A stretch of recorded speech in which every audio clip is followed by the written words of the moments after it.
Okay, remember that they're changing my voice. When you think of Jesus Christ, you think of the fairy, fake depiction of Christ, right? And these kind of Hollywood-like miracles. My argument has been steadily that I'm the idea that Christ in your mind is superimposed on the reality of the situation. Number two, and this second part is key here, they have no viable counter-argument for the fact that I'm the most righteous and there's an infinite gap between me and the next person because they're wittingly or otherwise cheating me out of my right to lead, so they're not even righteous. Proverbs 16:12, right? Kings detest wrongdoing, for a throne is established in righteousness. Whether or not they know they're doing the wrong thing, they are. Now, when it comes to psychology, right? First of all, they operate within the boundaries of the state. The state is basically insane. It's a bunch of crazy people who decide what the psychology of the state is. It's like Freemasons, right? The Nutcracker. Some kind of serial child molesters or something mixed with the Nutcracker. And they're looking at the situation in this very arrogant way that they have. Pompous, pretentious, right? Out of touch, disassociated, very deluded. And they say to themselves, that they couldn't possibly be wrong about the direction and this, that, and the other thing. And they insist that anyone who doesn't see it that way is, anyone who doesn't see it their way is magically crazy. And that's insane as hell. I mean, take the case of Egypt, for example. When's the last time you've seen anyone else emphasize martial arts in ancient Egypt in a way that was honest? Or even a way that isn't laughable? Not some craftsman with sticks acting like he's the expert on it. Not the modern day kind of LGBT washed martial artist talking nonsense, not some white supremacist, Jewish supremacist. Oh, that's just laughable. But somebody honestly connecting martial arts in a very deep and monotheistic way to the idea of Pharaoh. It just doesn't happen. But how many Freemasons are involved in the conversation? How many psychologists? How many people in cults? How many people who are Egyptologists and historians? And they're talking about something they don't really understand. They miss the essence of it, and they miss even approaching the essence of it. So they're not even scraping the surface. And they're like, look, this says this, and this says this, and the Egyptians were doing this. They don't know what the hell they're talking about.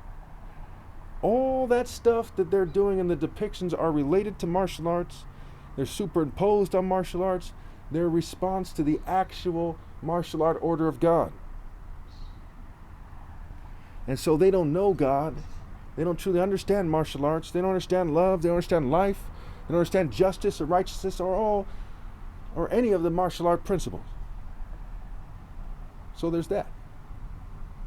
Right? So you have these psychologists who are being driven insane by the states, by the groups behind the states, the governing class, the elite, these Epstein types, Keith Rainier types, these lunatics, these Lex Luthor types, Dr. Doom, so to speak, Magneto. They're like cartoon villains.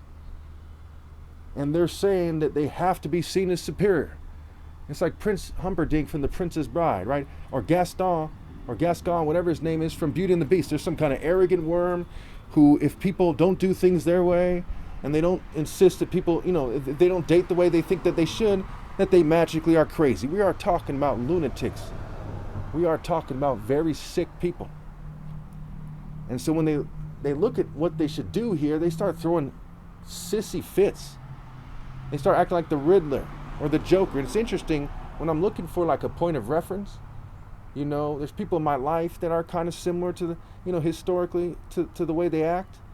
But it's not really pronounced in popular culture because they know when people act like that, it's stupid. And they want people to be able to point to somebody and say, that person right there, that's how they act.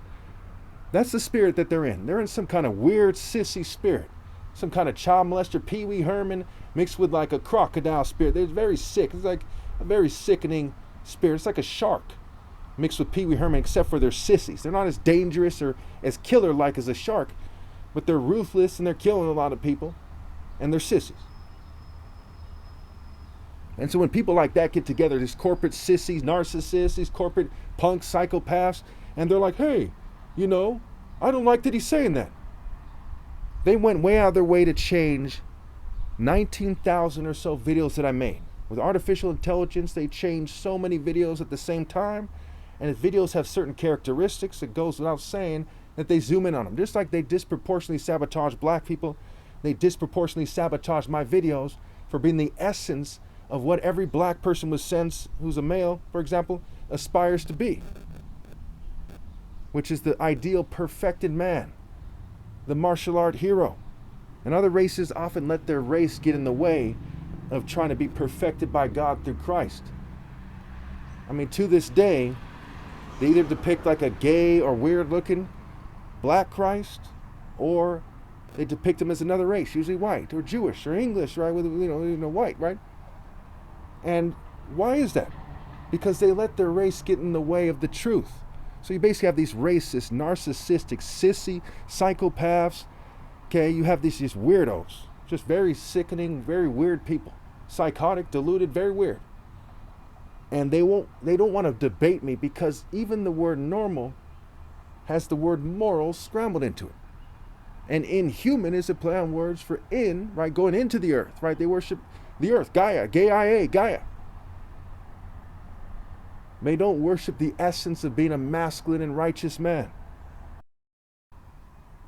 Back in 2015 and 16, when I used to wear the Kung Fu clothes that I wore, because I said I have to dress the way I should dress as a martial artist. And I was not like some dress-up sissy or something, it was in a Greek society or something. Greek watches things, gay watches things, Roman watches things. Not like some Club of Rome nerd or weirdo. But I have to present myself as myself and be 100% real. And so I used to move with a certain grace. I drove my Mitsubishi Eclipse back then. I wore like a dark, a navy blue hooded sweater. I'd wear these white and black Cortez. I'd wear my gi shirt and gi pants, my Kung Fu uniform under my outfit. Now, I used to do Kung Fu long ago, but I don't do Kung Fu. My style is, Royal African Falcon martial arts style, the martial arts of God. But I would dress that way because it was the closest I could get to communicating that. And so I'm moving with a certain grace. Initially, people respected it. They're like, wow, that guy is in great shape. The way that martial art uniform fits on him, you could tell he's the best. And a lot of people got jealous immediately. If I had been some white Taekwondo instructor or some Asian instructor or some old guy doing Tai Chi at the park, they wouldn't have cared. But because I move with martial grace from Africa, from God through Africa, they were very petty and jealous. And so it's recorded in the heavens, it's recorded with God that they threw these sissy fits, that they're in the spirit of throwing sissy fits and not being man enough to accept me in my true form, the ideal man. Going out of their way to edit my videos, doing things to my clothes, using technology and fumes and poisons to change the way I look. That is cowardly. Imagine being such a dumb whore that you're married to some punk who's in the spirit of that kind of petty jealousy that would cause them to do that. Some kind of complete idiot, right? It's like Dumb and Dumber mixed with Pee Wee Herman, just so dumb. Dumber than dumb, just so dumb. So useless, worthless, foolish, contemptible, worthless. And so they chose to disgrace themselves like that instead of just let me live my life and work around me. There were people saying to them, hey, he's not going to go for that. They shrugged it off. People were saying, hey, just work around him. It's not hard, work around him. They shrugged that off because they thought they know better. The arrogant Freemasons, these arrogant, English elitists, these arrogant Jewish elitists, these arrogant LGBT elites, they thought they knew better. These arrogant white elitists, what have you.